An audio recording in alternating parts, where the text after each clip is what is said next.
Hello, Little Owl families. It's Rebecca.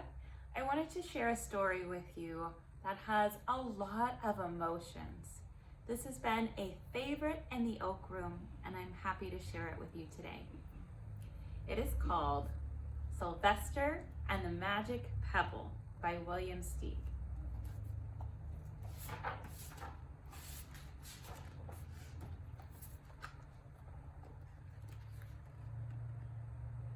Sylvester Duncan lived with his mother and father at Acorn Road in Oatsdale.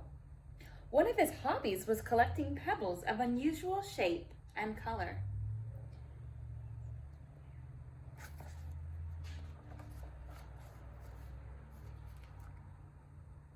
On a rainy Saturday, during vacation, he found a quite extraordinary one. It was flaming red, shiny, and perfectly round, like a marble. As he was studying this remarkable pebble, he began to shiver, probably from excitement, and the rain felt cold on his back. "I wish it would stop raining," he said. To his great surprise, the rain stopped. He's surprised. You can see his eyes get a little bigger. This is how I look when I'm surprised.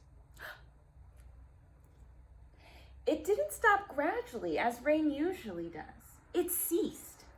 The drops vanished on the way down, the clouds disappeared, everything was dry, and the sun was shining as if it had never rained at all.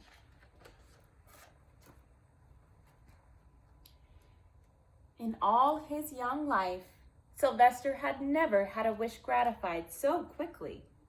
It struck him that magic must be at work, and he guessed that the magic must be in the remarkable-looking red pebble, where indeed it was.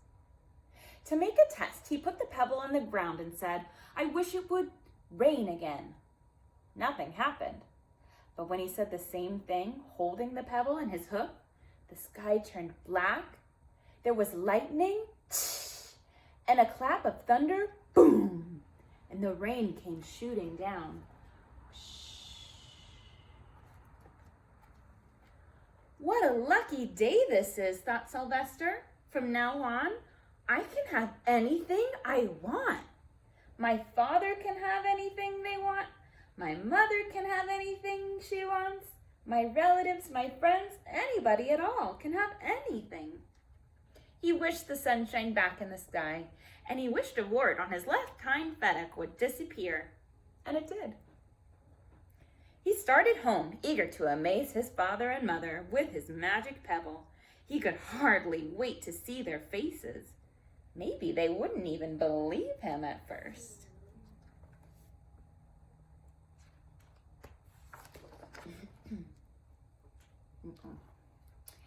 As he was crossing Strawberry Hill, thinking of some of the many ways things he could wish for, he was startled to see a mean, hungry lion looking right at him from behind some tall grass.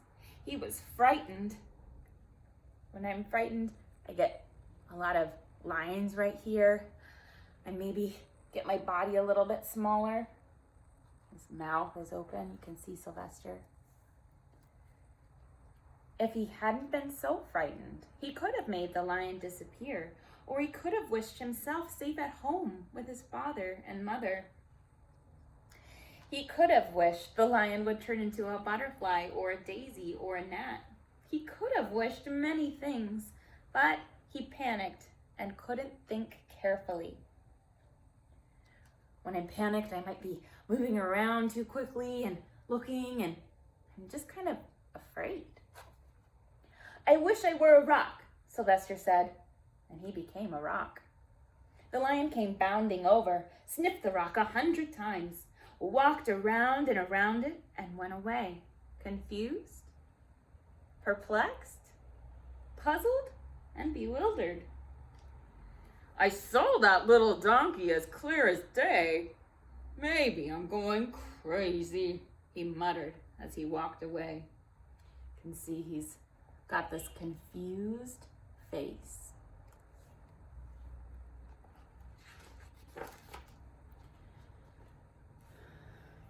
And there was Sylvester, a rock on Strawberry Hill, with the magic pebble lying right beside him on the ground. And he was unable to pick it up. Oh, how I wish I were myself again, he thought, but nothing happened. He had to be touching the pebble to make the magic work, but there was nothing he could do about it. His thoughts began to race like mad. He was scared and worried. Being helpless, he felt hopeless. And he imagined all the possibilities, and eventually he realized that his only chance of becoming himself again was for someone to find the red pebble and to wish that the rock next to it would be a donkey. Someone would surely find the red pebble. It was so bright and shiny, but what on earth would make them wish that a rock were a donkey? The chance was 1 in a billion at best. That's a big number. Sylvester fell asleep. What else could he do? Night came with many stars. Have you guys been noticing the stars at night? Meanwhile, back at home, Mr. and Mrs. Duncan paced the floor, frantic with worry. Sylvester had never come home later than dinner time. Where could he be?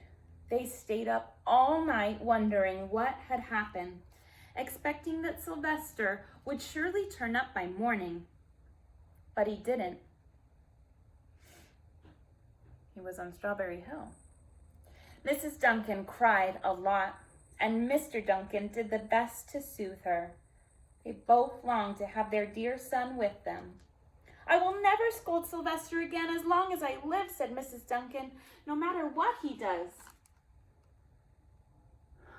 When you're sad, you cry. And Mrs. Sylvester is crying because she's very sad. At dawn, they went about inquiring of all the neighbors. They would check this house, and this house, and this house. They talked to all the children, the puppies, the kittens, the colts, the piglets. No one had seen Sylvester since the day before yesterday. They even went to the police. The police could not find their child.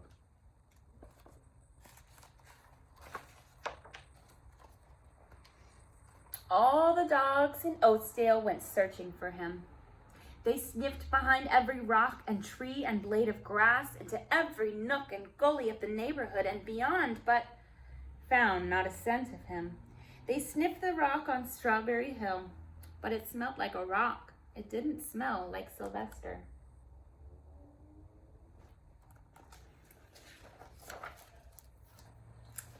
After a month of searching the same places over and over again and inquiring of the same animals over and over again, Mr. and Mrs. Duncan no longer knew what to do. They concluded that something dreadful must have happened and that they would probably never see their son again. Though all the time he was just less than a mile away. They tried their best to be happy, to go about their usual ways, but their usual ways included Sylvester, and they were always reminded of him. They were miserable. Life had no meaning for them anymore. Feeling miserable is a big word for feeling sad, disappointed, and upset. A lot of big feelings. Night followed day, and day followed night, over and over again, with Sylvester on the hill. He woke up less and less often. When he was awake, he was only hopeless and unhappy. He felt he would be a rock forever, and he tried to get used to it. He went into an endless sleep. The days grew colder, fall came, the leaves changed in color. Then the leaves fell, and the grass bent to the ground.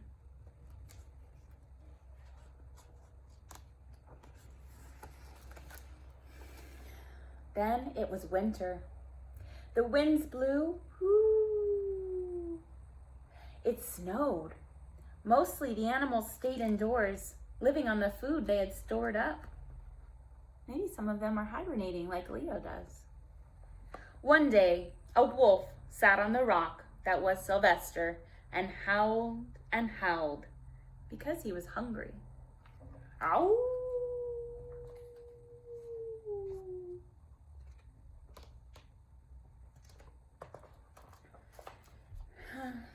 Then the snows melted, the earth warmed up in the spring sun, and things budded. It's about springtime right now. Have you noticed anything budding? Anything growing? Leaves were on the trees again. Flowers showed their young faces.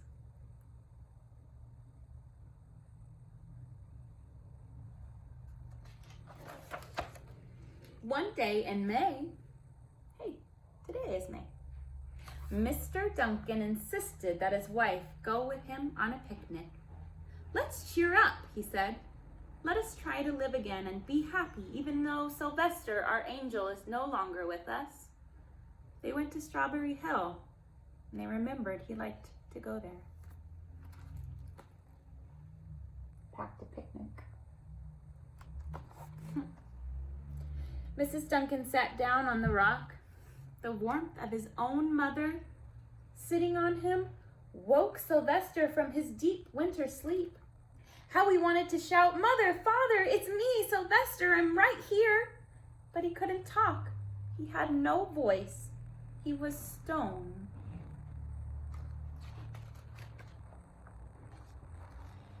Mr. Duncan walked aimlessly around while Mrs. Duncan set out the picnic food on the rock. Alfalfa, sandwiches, with pickled oats, sassafras salad, and Timothy compote. Suddenly, Mr. Duncan saw the red pebble. "What a fantastic pebble!" he exclaimed. Sylvester would have loved it for his collection, and he put the pebble on the rock.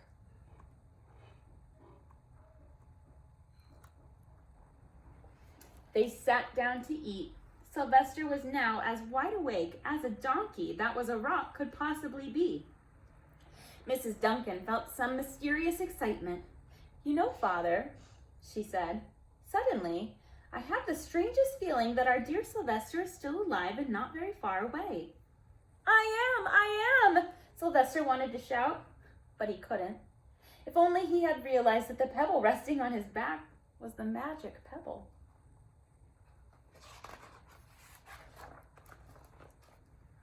Oh, how I wish he were here with us on this lovely May day. And Mrs. Duncan, Mr. Duncan, looked sadly at the ground. "Don't you wish it too, Father?" she said. He looked at her as if to say, "How could you even ask such a question?" "Of course." Mr. and Mrs. Duncan looked at each other with great sorrow.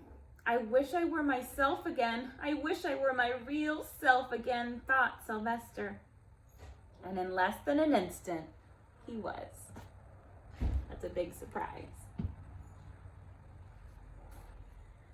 You can imagine the scene that followed. The embraces, the kisses, the questions, the answers, the loving looks, and the fond exclamations.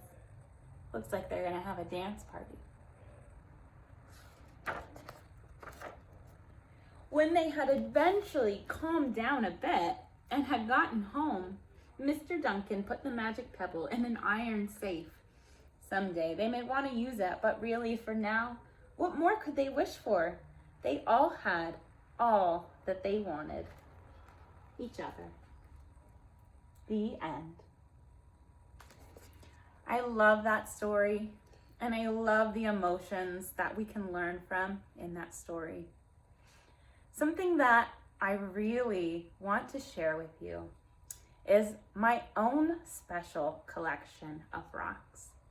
So if you would like, I can show you some of my special magic pebbles.